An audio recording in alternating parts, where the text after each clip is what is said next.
সভাপতিত্ব বক্তব্য নিয়ে আল্লাহ ইয়ামুরু বিল আদলি ওয়াল ইহসান।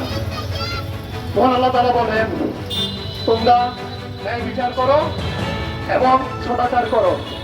প্রিয় ভাইরা, মহান আল্লাহর এই নির্দেশটি আমাদের মধ্যে আছে। যে ন্যায় বিচারের কথা বলেছেন, সেই ন্যায় বিচার থেকে আমরা বহু দূরে অবস্থান করছি ভাইয়েরা।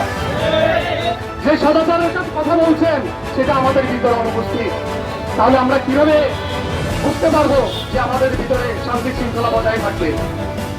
আল্লাহ তাআলার আদেশ যদি আমরা না মানি, তাহলে আমাদের ভিতরে তো শান্তি শৃঙ্খলা থাকার কথা না। আপনারা জানেন, 2024 সালে বিদায় হয়েছিল।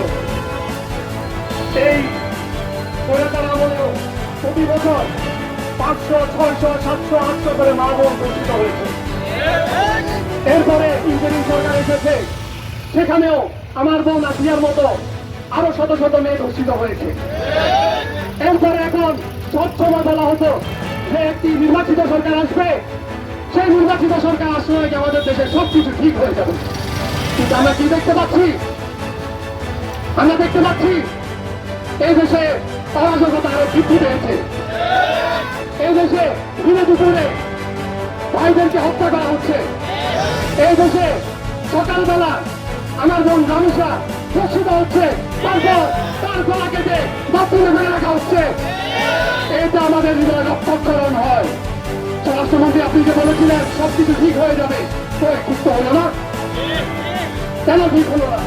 কেন আপনারা সংস্কার করতে দিলেন না? কেন আপনারা বিচার বিভাগকে আলাদা করতে দিলেন না? কেন আপনারা আইন মন্ত্রীর কাছে আবার বিচার বিভাগকে দরকার দিলেন? এই কি সবকিছু জবাব কে দিবে?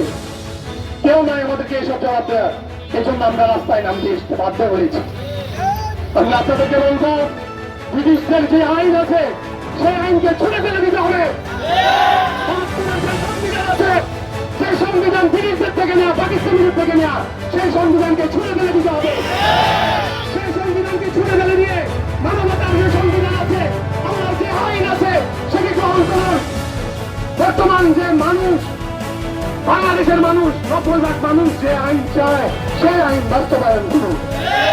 সেই আইনের মাধ্যমেই আমরা সঠিক সুখী সমৃদ্ধের একটি রাষ্ট্র পাবো। আমরা যদি একটি সঠিক রাষ্ট্র দেখতে চাই, সেখানে আমার বোনরা দূষিত হবে না, ভয়ে বাড়ি থেকে বের হতে হবে না, রাতের বেলায় ভয় যেতে হবে না, কোচিংয়ে যেতে ভয় যেতে হবে না, মাদ্রাসায় শিক্ষকের কাছে, স্কুলের শিক্ষকের কাছে ভয় যেতে হবে না। এই সমস্ত অপরাধ থেকে যদি আমরা মুক্তি পেতে চাই, তাহলে আমাদেরকে আইন পরিবর্তন করতে হবে।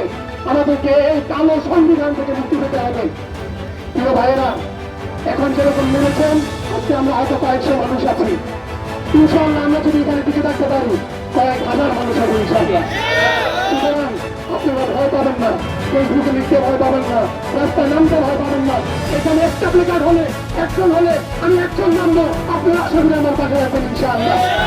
সর্বোপরি আপনাদের সবাইকে ধন্যবাদ জানিয়ে, এখানে অনেক বাচ্চারাও এসেছে, সবাইকে ধন্যবাদ জানিয়ে রামিসার হত্যা 1 সপ্তাহের মধ্যে ফাঁসির কার্যকর করার জন্য অনুরোধ জানিয়ে আমি আমার বক্তব্য শেষ করছি। আসসালামু আলাইকুম ওয়া রাহমাতুল্লাহ।